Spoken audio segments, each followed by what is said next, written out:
Hello, everyone, and welcome to Moementum Mondays. On these weekly series, every Monday, we invite one inspiring young man or woman to our show and talk to them about important topics, including investing, financial planning, and financial education. Many of our guests include fellow YouTubers and investors who I've followed on YouTube and enjoyed their contents. Without any further ado, let's get into it. Hello, everyone, and welcome to another episode of Moementum Mondays. My name is Mo, and I'm super pumped to have with me on this show CJ. Welcome to the show, CJ. Thanks, mate. Thanks for having me as well. Pleasure. Pleasure to be here. Pleasure is all mine.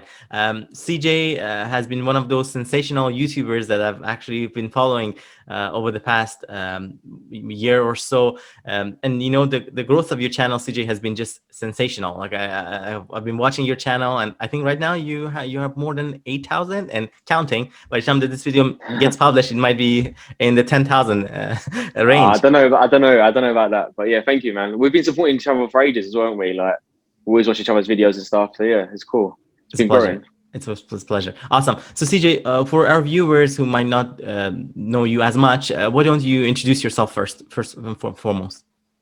Yeah, sure. So I'm CJ. I have my own channel as well, where we basically talk all things stock market. I used to cover a little bit of personal finance, but not so much now. But yeah, pretty much all stock market. You know, my interest in stocks, etc. And yeah, have a penny stock series, which is pretty much what I'm kind of focusing on at the moment a lot. But I also have an investing for beginners series as well. You know, taking it back to the basics and that as well. So yeah. Mm-hmm. And I know, for my sake, I know as we were trying to arrange this conversation, we had a little bit of time difference. So do you mind maybe if you're comfortable with it, touching on that? I don't think you're based here in North America, are you? No, I'm not. I'm a UK investor, if you can't tell by the accent. But yeah, so yeah, I'm the UK investor. 26 years, well, actually, I'll say I'm 25 years old, almost 26. And yeah, I've been investing for a couple years, I'd say, or a little bit longer than that. But I guess I took it more seriously, obviously last year or so when it was opportunity basically to get in. So that's my story. Man, was it a great opportunity? Yeah, it was just amazing. It was, for sure. Yeah. So tell us a little bit about your channel, CJ. I believe you started it, at least based on the details on the YouTube channel, around May of 2020. So that gives us less than a year. So, which is just so inspiring to see how your channel has grown massively. So tell us a little bit about that. What inspired you and what motivated you to start the channel? What do you talk about on that channel and things like that? Yeah, so I started in, well, like I say, May. It was about May the 2nd, I think, something like that. So coming up for a year. I was thinking about doing something special for the 1 year. I'm not sure what yet, maybe a live stream or I don't know, something. But yeah, I need to think more, to be honest. But yeah, so coming up to a year, and I started it basically because obviously the March crash happened. There was a good opportunity to get in. I've been investing for, like I say, a few years, but it was more like passively, like ETFs and, you know, Apple, etc. You know, but I started going a bit more into it last year in May, and I thought I'd document the journey.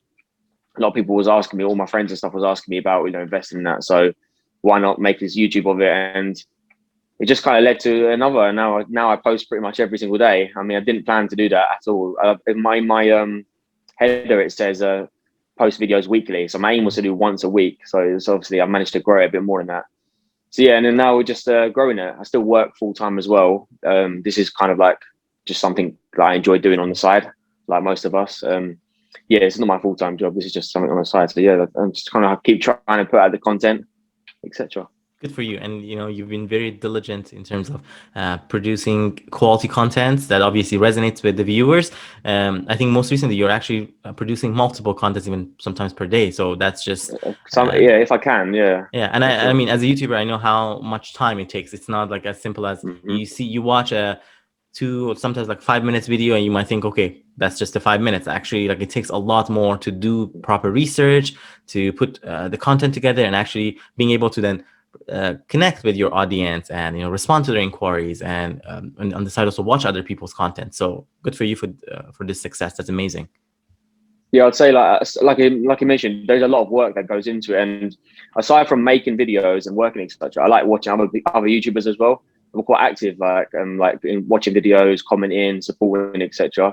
So yeah, it does take a lot of time, and obviously I think that's the one thing we all wish, you know, we had more time. If we had more time, we could put out more videos and stuff. But yeah. Totally. No, you're trying to make the best of what you got. Now, being a little more specific on the next question, I've noticed you've made a lot of videos about penny stocks. What interests you most about the penny stocks and the videos that you make on those topics? Yeah, so I guess it's not really well, I started the penny stock series around, I think it was a mid December time, mid to end of December.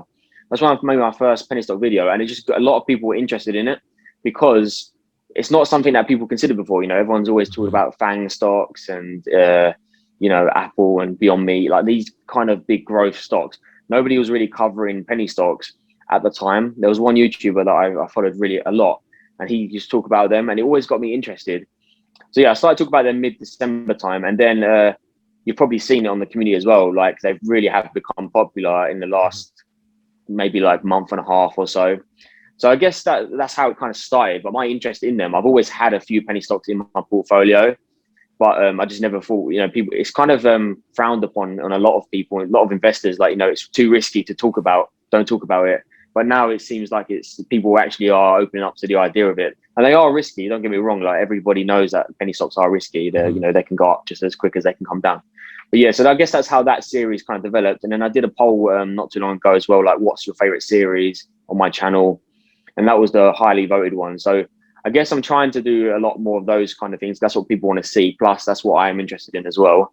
But yeah, I do still like, of course, I still hold Apple and, you know, Facebook. They're all still firm positions in my portfolio for sure. So yeah, that's how that's kind of come about, I guess.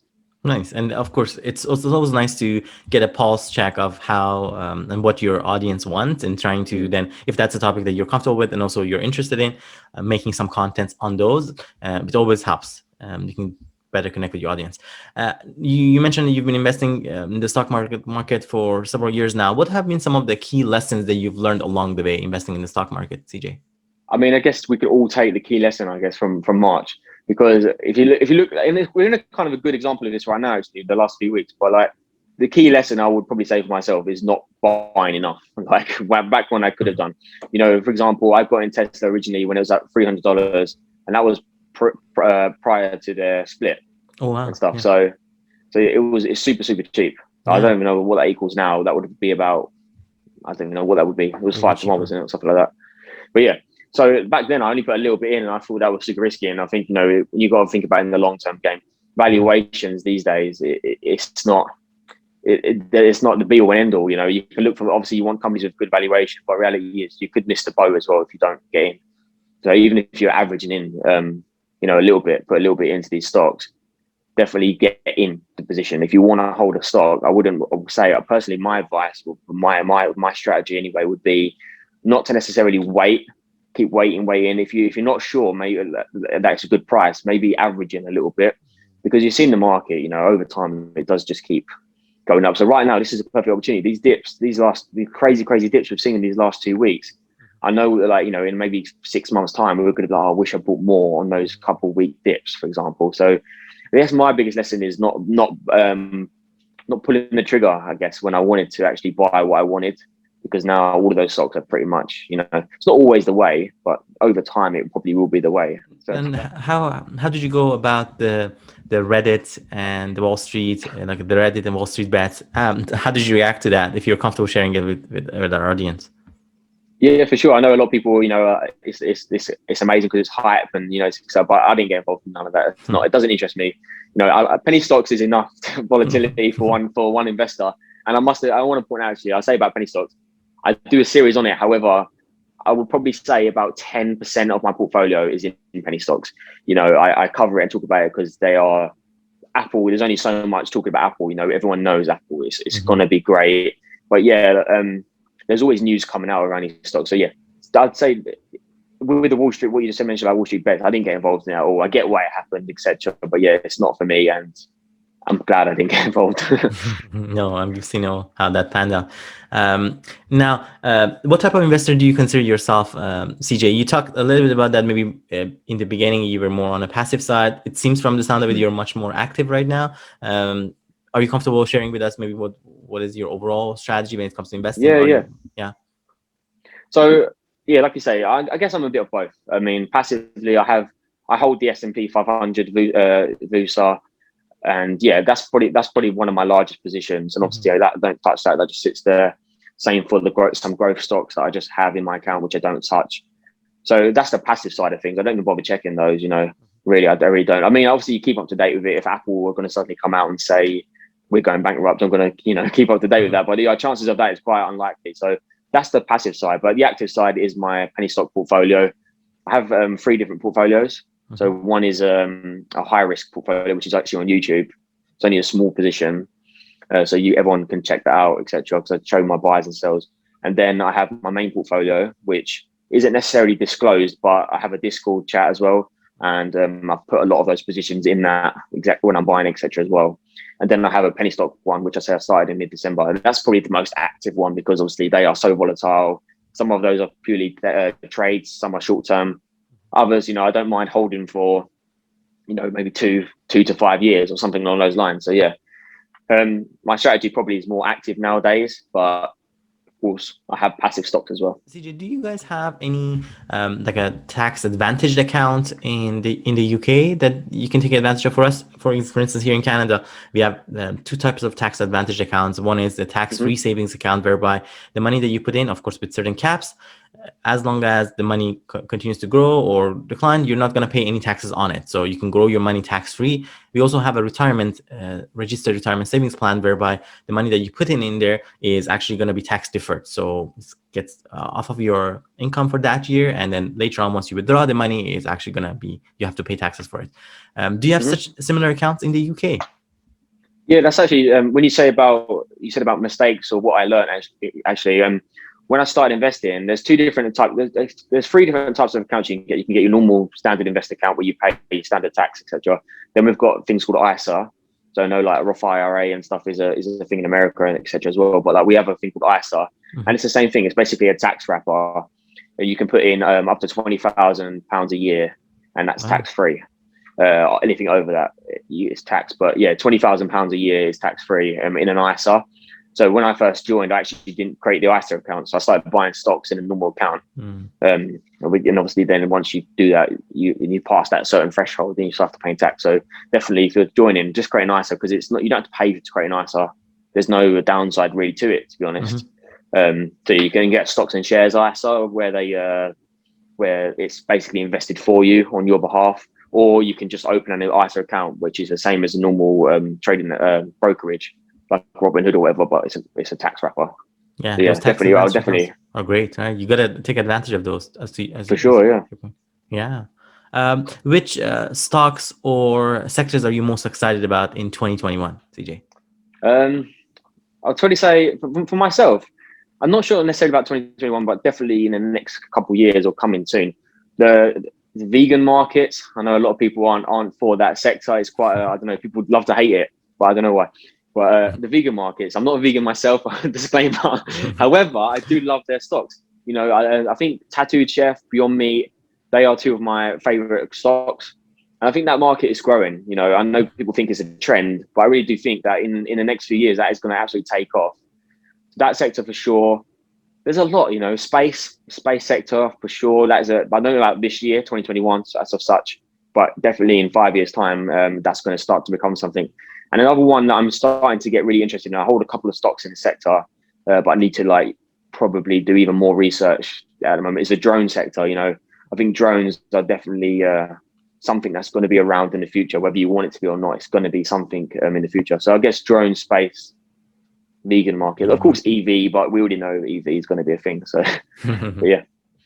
Switching gears a little bit, what are some of your hobbies and passions and things that you enjoy doing on the side, aside from YouTube and your full-time job? Well, my full-time job is actually in theatre. I'm a technician, technical manager. So I guess aside from my full-time job, I do go to see shows. I like going to concerts, festivals. That's obviously all been written off for the last year. But yeah, that's probably my main thing I like to do outside of work, etc. Is actually go. It's like work from work, because I work in that sector and I go watch a show anyway. But I just like it.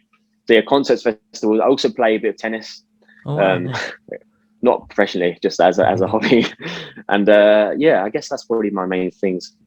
A little bit of golf as well, actually. Yeah, nice. A little bit of golf. But once again, not professionally. So yeah, golf, tennis, and then going to see shows and stuff. So you must support Andy Murray, I bet. I do watch him, yeah. Yeah. Oh, actually, I should have mentioned, I also off football as well. Oh, Man nice. United, Manchester United, for all of the Man United lovers. Okay. Nice. Thanks for sharing that. What is your most favorite finance investing book? And if you have one, why is that? I would have to go for, I mean, you're probably going to be expecting it. Rich Dad Poor Dad. It was one of the first proper investing books I read, I guess. And I should have had it here, but yeah, Rich Dad Poor Dad. I think you've probably heard of this one. It's basically a guy called Robert Kiyosaki. He's the author, and he has two dads, basically his neighbor's dad and his actual dad, and he's learned lessons from both of them. One of them is, your standard city job, 9-to-5 worker, and the other one is trying to create his own business. And he's took lessons from both of them. Yeah, it's a great book, especially even if you're not trying to get into investing. I think it's just good for life. Like, it's not necessarily all about finance. It's just about good life skills to have, etc. as well. So that's probably my favorite one. And then also I'm currently reading 4-Hour Work Week. Currently reading that at the moment. Yeah, so I'm only a few chapters in, but so far it's really cool. And I like these aren't really necessarily investing books, but I like motivation in books as well. I don't know if you've heard of a guy called 𝗂𝐿 Yeah, or not. It's not really investing, but once again, it's about being in the mindset to totally, achieve these kind of goals. So I like those sort of books as well. Not necessarily always about the numbers, etc. Exactly. No, I love those as well. Like, those personal development, motivational books are you're absolutely right. Sometimes they put you in the right mindset, and the beauty of them sometimes is that they are applicable to various fields. So it really depends on, it's like a frame of mind and lens that you can apply to any project or anything that you do in life. So powerful. If you reflect in the vein of lessons learned and reflections, CJ, if you think about your journey here on YouTube, interacting with so many different people, you talked about your Discord channel, which I believe right now has closer to 3,000 members as well. So it's impressive.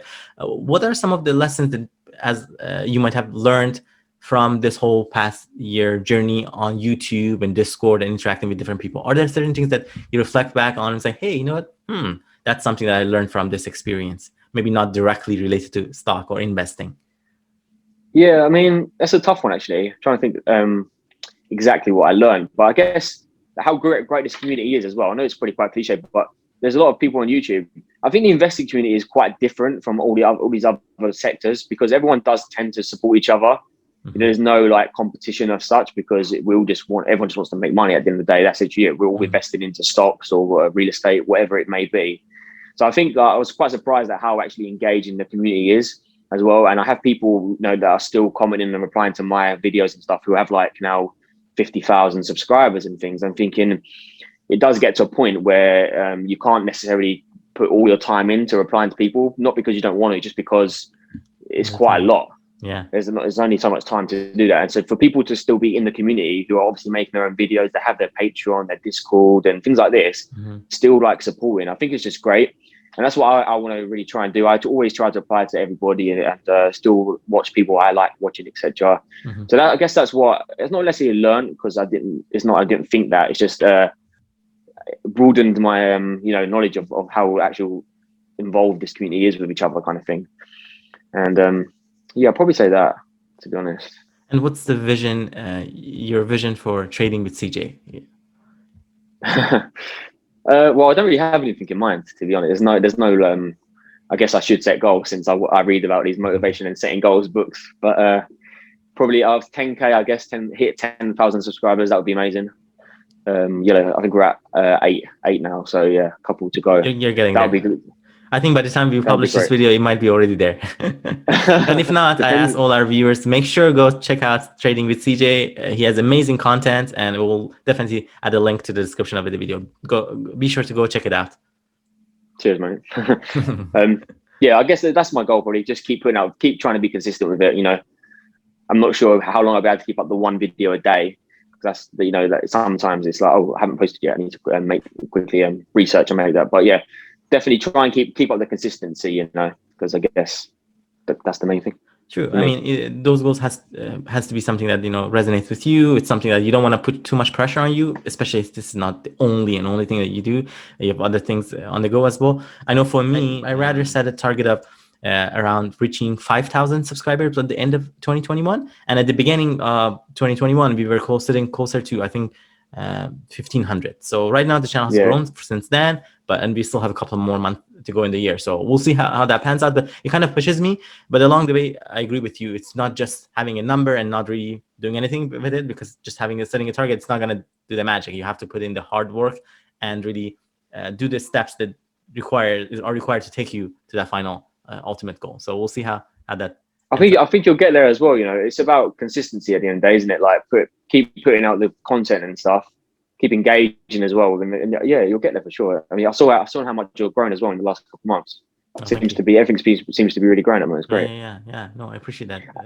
Actually, touching on, you asked me what I've learned from the journey. What have you learned? Oh, that's a great question. I better be prepared for this one.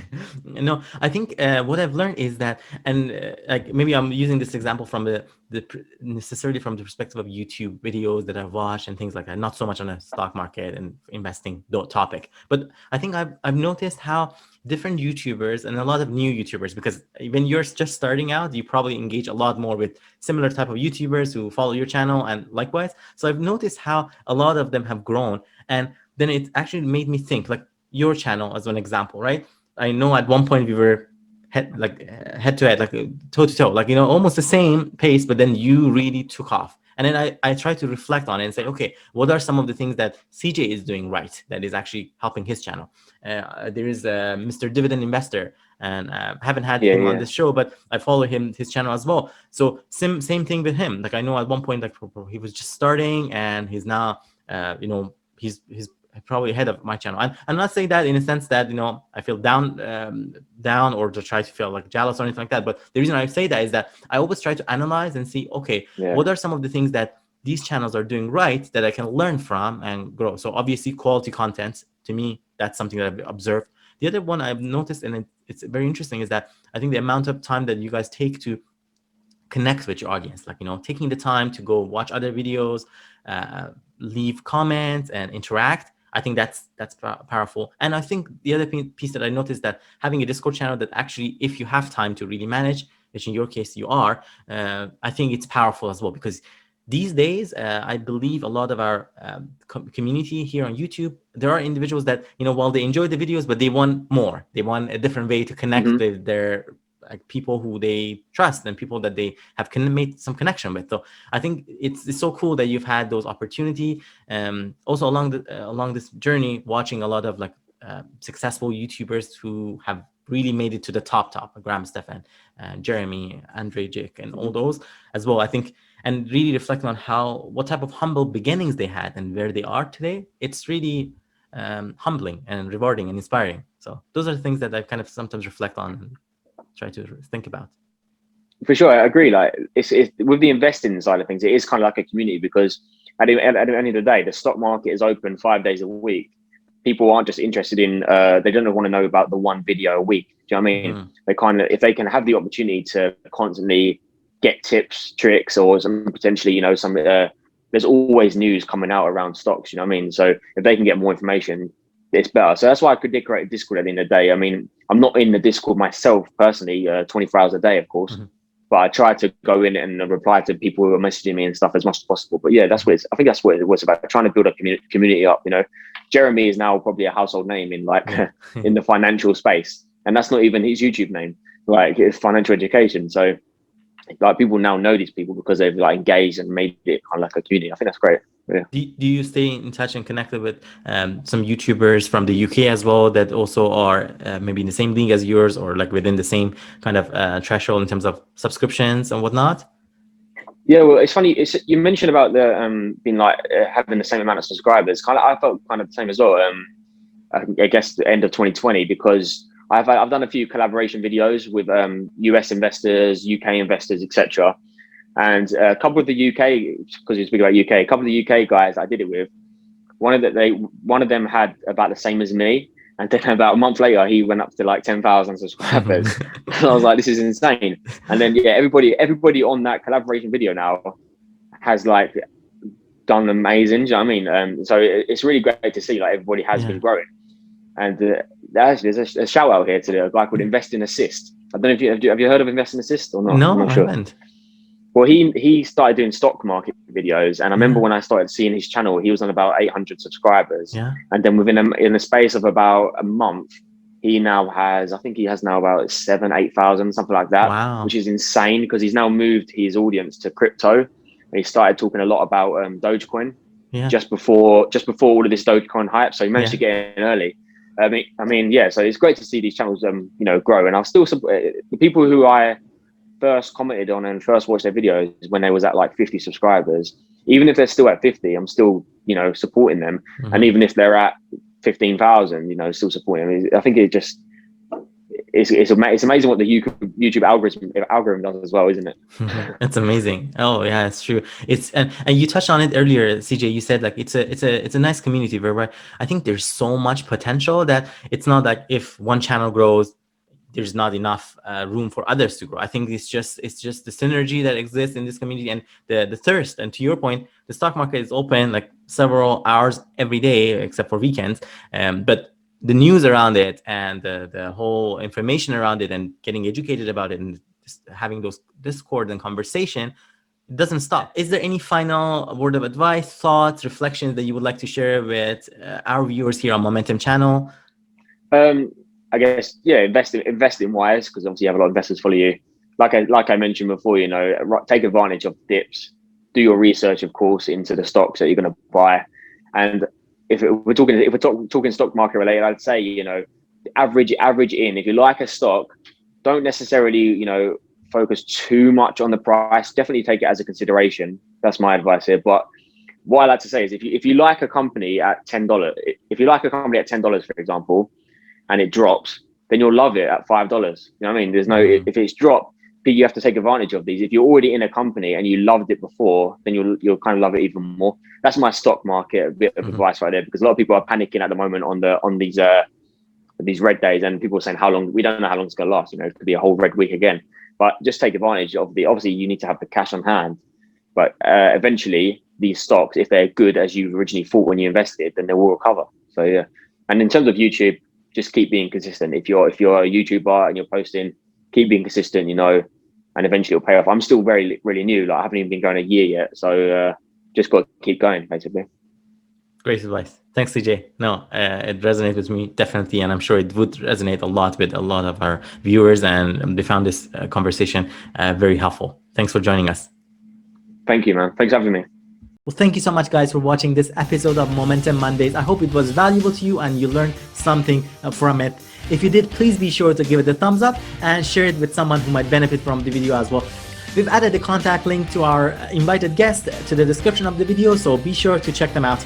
And lastly, if you haven't done that already, please subscribe to Moementum channel. Here on Moementum, we post weekly various videos about the stock market investing, stock analysis, financial planning, and finances. Thank you, and I hope to see you next time.